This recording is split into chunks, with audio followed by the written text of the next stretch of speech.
26 अगस्त 2023 चंद्रयान 3 के विक्रम लैंडर ने चांद की सतह पर एक भूकंप एक्सपीरियंस किया, जिसे इसरो वालों ने खुद कंफर्म भी किया है। ऑल्सो इसरो ने ऐसे कई ट्वीट्स भी किए हैं जिसमें उन्होंने चंद्रयान 3 द्वारा hot plasma, sulphur, calcium, titanium और यहाँ तक कि ऑक्सीजन को भी डिटेक्ट होने की बात की है। तो गाइस, इस वीडियो में हम फुल डिटेल में ये जानने वाले हैं कि चंद्रयान 3 ने वहाँ चांद पर क्या क्या ढूंढा, आखिर चंद्रयान 3 मिशन से इसरो को और साइंस को क्या क्या नई चीजें पता चली है। तो गाइस, जैसा कि आप लोग जानते हो कि चांद पर एक ल्यूनार डे सिर्फ 14 दिनों के लिए ही होता है और इसलिए सॉफ्ट लैंडिंग के 14 दिन बाद चंद्रयान 3 को सनलाइट एनर्जी ना मिलने की वजह से वो वहाँ एक स्टैचू बन के ही रह गया है। सो अब बहुत दिन बीत चुके हैं, तो अब आप लोगों को ये जानने का हक है कि चंद्रयान 3 इस 14 दिनों में वहाँ क्या क्या ढूंढा है। सो 23 अगस्त, that day when Vikram landed, ISRO ने उस दिन इस वीडियो को रिलीज किया। इसे ध्यान से देखना। इसमें आप देख सकते हो कि लैंड होते ही सबसे पहले विक्रम लैंडर ने अपना डोर एक रैम की तरह खोला और उसके बाद प्रज्ञान रोवर भी अपना सोलर पैनल खोलते हुए लैंडर से बाहर निकला। अब उसके अगले ही दिन यानी कि 24 अगस्त को तो एज सच दोनों लैंडर और रोवर ने कुछ न्यू चीजें तो नहीं की, सिर्फ लैंडिंग के बाद सभी सिस्टम सही से काम कर रहे हैं या नहीं, प्रोबेबली बस इसकी टेस्टिंग की। बट देन जैसे कि 25 अगस्त का दिन आया, समथिंग स्ट्रेंज हैपेंड। 25 अगस्त के दिन रोवर लैंडर से करीब 8 मीटर के रेडियस में टहल रहा था ताकि उसके सभी प्लान मूवमेंट्स यानी कि वो कहाँ कहाँ घूम सकता है, कितनी दूर तक जा सकता है, उसे किस किस तरह के ऑब्स्टिकल को अवॉइड करना चाहिए, ये सब वो ठीक से फॉलो कर पा रहा है या नहीं, ये वेरीफाई किया जा सके। बट जैसे ही ये फाइनल टेस्ट कंप्लीट हुआ और लैंडर और रोवर ने इन दोनों के सभी इंस्ट्रूमेंट को एक्टिव किया गया, तो लैंडर पर लगा ये इल्सा नाम का जो डिवाइस आप देख रहे हो ना गाइस, इसने चांद की सतह से एक एक्सट्रीम वाइब्रेशन रिकॉर्ड किया, जो अकॉर्डिंग टू इसरो किसी मशीन या रोवर से जुड़ा वाइब्रेशन बिल्कुल नहीं था। दरअसल हुआ यूं कि ये जो instrument for lunar seismic activity ILSA नाम का जो इक्विपमेंट है, ये एज यू कैन सी चांद की सतह पर प्लेस्ड है। अब ये इल्सा बेसिकली पृथ्वी पर हम जो भूकंप नापने वाले साइस्मोग्राफ्स यूज करते हैं, उसी का एक एक्सट्रीमली सेंसिटिव इलेक्ट्रिक वर्जन है, जो भूकंप के वाइब्रेशन किसी पेपर पर नहीं बल्कि डिजिटली या और भी ज्यादा एक्यूरेटली रिकॉर्ड करता है। तो इसने 26 अगस्त को कुछ इस तरह का वाइब्रेशन का ग्राफ यानी कि साइस्मिक एक्टिविटी को रिकॉर्ड की। अब ऐसा ग्राफ जब कोई हाईली सेंसिटिव इंस्ट्रूमेंट रिकॉर्ड करता है, तो चांसेस होते हैं कि उसने आसपास चल रहे किसी मशीन या इन आर केस प्रज्ञान रोवर के मूवमेंट से पैदा हुए वाइब्रेशन को रिकॉर्ड किया होगा।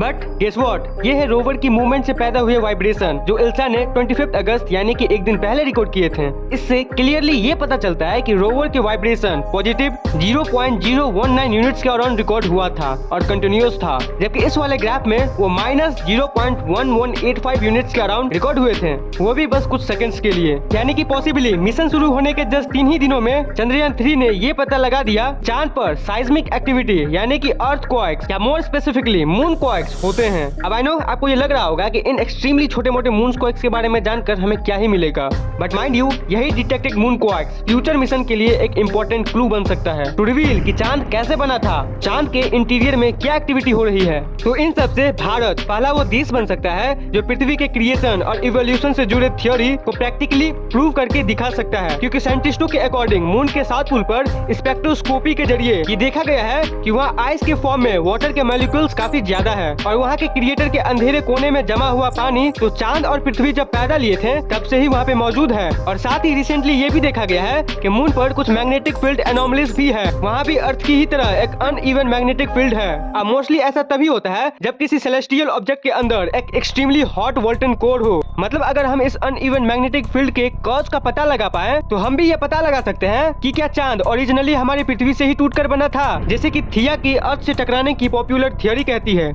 और इन सब के अलावा चंद्रयान 3 ने एक और एक चीज का पता लगाया है और वो है मून का एटमॉस्फेयर। पहले तो हमें ये लगता था कि मून पे एटमॉस्फेयर है ही नहीं, लेकिन रिसेंटली स्टडी में ये मालूम पड़ा है कि मून के 10 किलोमीटर एल्टीट्यूड तक एक बहुत ही थिन आयोनोस्फेयर या सिंपली चार्ज पार्टिकल से भरा एक हल्का सा एटमॉस्फेयर का एक लेयर है और जिसके एग्जिस्ट करने का एक्यूरेट रीजन अब तक किसी को नहीं मालूम है। फिलहाल बढ़ते हैं 27 अगस्त के दिन की तरफ। इस दिन विक्रम लैंडर के दूसरे इंस्ट्रूमेंट यानी कि चैस्ट चंद्रार्थ सरफेस थर्मोफिजिकल एक्सपेरिमेंट ने मून के सॉइल का तापमान मेजर करना शुरू किया। बेसिकली चैस्ट एक किस्म का प्रोब या डिटेक्टर है जिस पर 10 अलग अलग थर्मल सेंसर्स लगे हुए हैं। ये सेंसर्स छोटे से छोटे टेम्परेचर वेरिएशन को डिटेक्ट करके उसे रिकॉर्ड करता है। ऐसे में इस प्रोब ने जब मून की सतह के नीचे 10 सेंटीमीटर तक पेनिट्रेट किया तो सरप्राइजिंगली उसे कुछ ऐसे वियर्ड ऑब्जर्वेशन मिले। मून के सतह पे तो तापमान अराउंड 50 डिग्री सेल्सियस तक गर्म होता है, बट जैसे ही हम सरफेस से नीचे जाते हैं टेम्परेचर ड्रास्टिकली गिरने लगते हैं। लाइक लिटरली महज 10 सेंटीमीटर की डेप्थ पर टेम्परेचर 50 डिग्री सेल्सियस से सीधा -10 डिग्री सेल्सियस तक ड्रॉप हो जाता है। अब ऐसा सिर्फ तभी मुमकिन है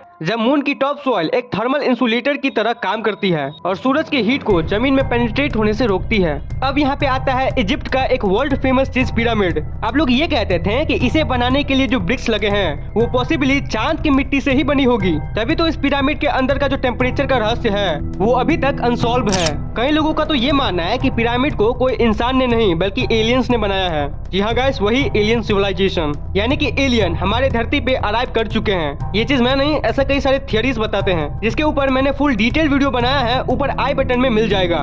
दोस्तों बड़ा ही इंटरेस्टिंग वीडियो है, आपको जरूर देखना चाहिए। तो इसलिए हमने क्या किया, हमने इसरो के ऑफिशियल वेबसाइट पर ये ढूंढने की कोशिश की कि प्रज्ञान रोवर को अब तक कौन कौन से एलिमेंट्स मून के सॉइल में मिले हैं जो थर्मल इंसुलेटर प्रोवाइड करते हो। And now what we found there was just what we accepted. और इसे बाय द वे हम आगे डिस्कस भी करेंगे, लेकिन फिलहाल बस इतना समझ लो कि मून की टॉप सॉइल से रिलेटेड ये टेम्परेचर वेरिएशन की रिजल्ट्स हमें मून कोलोनाइजेशन में भी मदद कर सकते हैं। क्योंकि देखो मून की सरफेस का तापमान कभी कभी -232 डिग्री सेल्सियस तक पहुंच जाता है। सो इन फ्यूचर अगर हम मून सॉइल से ब्रिक्स वगैरह बना सके तो ये रूम्स के अंदर की हीट को बाहर लीक होने से रोक सकता है। एनीवे, अब आते हैं 28 अगस्त पर, जब इस बार प्रज्ञान रोवर ने अपने 2 हाईटेक इंस्ट्रूमेंट से मून की सॉइल की जांच की। 28 अगस्त 2023 को चंद्रयान 3 के लिप्स यानी लेजर इंड्यूस ब्रेकडाउन स्पेक्ट्रोस्कोपी ने इसरो को ये इमेज भेजा, जिसमें उसने aluminium, sulphur, calcium, iron, chromium, titanium, manganese, silicon और ऑक्सीजन जैसे एलिमेंट्स को लूनार सॉइल में डिटेक्ट किए हैं। तो इन सभी एलिमेंट्स में से सबसे इंटरेस्टिंग है सल्फर, क्योंकि वो हमें मून के ओरिजिन के बारे में बहुत कुछ बता सकता है। तो देखो मून पे सल्फर होने के 2 रीजन हो सकते हैं। पहला ये है कि उस पर गिर रहे एस्टेरॉइड्स के जरिए वो आया होगा, और दूसरा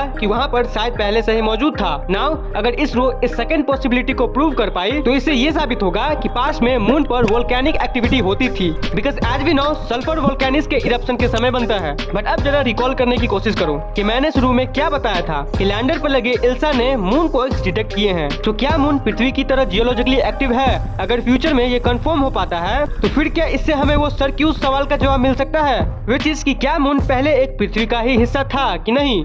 अब आते हैं 31 अगस्त के दिन पर। इस दिन विक्रम लैंडर पर लगे रैम्बा एलपी नाम के इंस्ट्रूमेंट ने साउथ पोलर रीजन में नियर सरफेस प्लाज्मा को स्टडी करना शुरू किया। ये रैम्बा एलपी बेसिकली एक एंटीना जैसा दिखने वाला प्रोब है जो मून के पूरे एटमॉस्फेयर में प्लाज्मा कंसंट्रेशन की जांच करता है, क्योंकि सोलर रेडिएशन की वजह से मून सॉइल के पार्टिकल्स एक्साइट होते हैं और आयोन्स और इलेक्ट्रॉन्स से बने प्लाज्मा में तब्दील हो जाते हैं। And now as we also know flowing ionised particles यानी कि करंट। तो रैम्बा एलपी ने बस इस करंट को डिटेक्ट करके प्लाज्मा में मौजूद आयोन्स और इलेक्ट्रॉन्स का कंसंट्रेशन डिटेक्ट किया।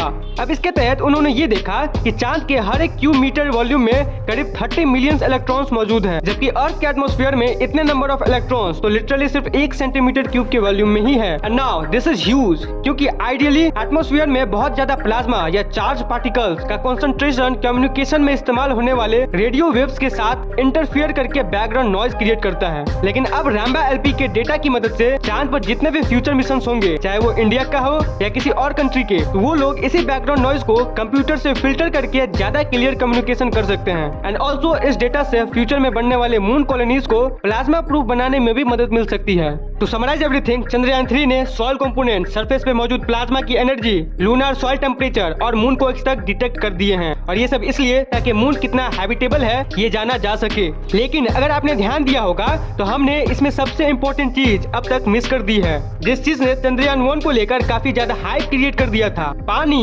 तो इस पे रिसर्च करने के लिए चंद्रयान 4 की तैयारी ऑलरेडी शुरू हो चुकी है। दरअसल इसरो का अगला मून मिशन यानी चंद्रयान 4 या LUPEX Japanese space agency JAXA के साथ कोलैबोरेशन में होने वाला है, जो अराउंड 2026 को लॉन्च होगा। यहाँ पर इसरो एक तरह से JAXA को सॉफ्ट लैंडिंग कराने में मदद करेगा, क्योंकि इस मिशन में चांद पर भेजा जाने वाला रोवर और लॉन्च व्हीकल JAXA का होगा और वहीं पर लैंडर इसरो द्वारा मैन्युफैक्चर किया हुआ होगा। ल्यूपेक्स का मेन फोकस मून के पोलर रीजन्स पर वाटर ट्रेसेस ढूंढने का होगा और इसी के साथ साउथ पोल पर ह्यूमन लैंडिंग के लिए सेफ पॉइंट्स की खोज करना, और सबसे जरूरी ल्यूनर नाइट के दौरान वहां पर सर्वाइवल कंडीशन की जांच पड़ताल भी होगी। और ऐसा इसलिए फ्रेंड्स बिकॉज जैसा मैंने पहले कहा, रात के वक्त मून के पोलर रीजन्स का तापमान अनबिलीवेबली ठंडा हो जाता है, और इसलिए इस मिशन में जो लैंडर इस्तेमाल किया जाएगा वो करंट लैंडर विक्रम के मुकाबले साइज में छोटा होगा। इसके साथ ही IIST बेंगलुरु और कैम्ब्रिज यूनिवर्सिटी मिलकर इसरो की मदद से एक्सो वर्ल्ड्स नाम की एक प्रोजेक्ट को लॉन्च करने वाला है, जिसमें एक्सो प्लैनेट्स के एटमॉस्फेयर को स्टडी किया जाएगा और साथ ही इस मिशन के जरिए जो ऑब्जर्वेशन चंद्रयान 3 में इनकम्प्लीट रह गए थे उन्हें भी पूरा किया जाएगा।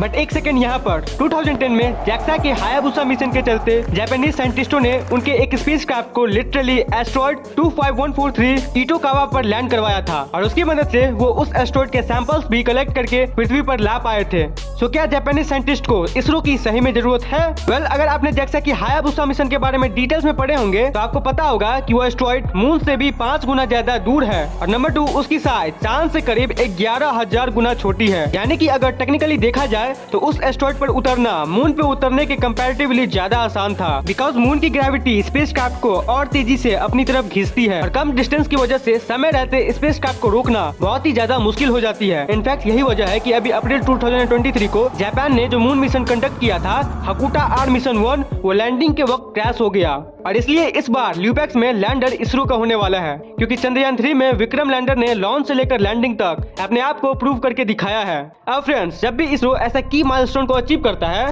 तो इसमें हम सभी भारतीय गर्व फील करते हैं और क्यों ना करें, क्योंकि वैज्ञानिक और टेक्नोलॉजी किसी भी देश का बैकबोन होता है। लेकिन अनफॉर्चुनेटली आज हमारे देश में लोग साइंस को सिर्फ एज ए सब्जेक्ट देखते हैं, बल्कि विज्ञान कोई सब्जेक्ट नहीं, एक माइंडसेट है। एक ऐसा माइंडसेट जो इंसान को और इंसानी सभ्यता को तरक्की के मार्ग पर ले जाता है। इसलिए आप हमारे चैनल को सब्सक्राइब करके हमें सपोर्ट करें ताकि हम आपके लिए इससे भी बेहतर नॉलेजेबल वीडियोस बनाते रहें और साइंस के बड़े बड़े टॉपिक को एकदम आसान भाषा में आपको समझाते रहें। तो see you next time friend, till आज always stay curious and keep learning and keep growing. Jai Hind.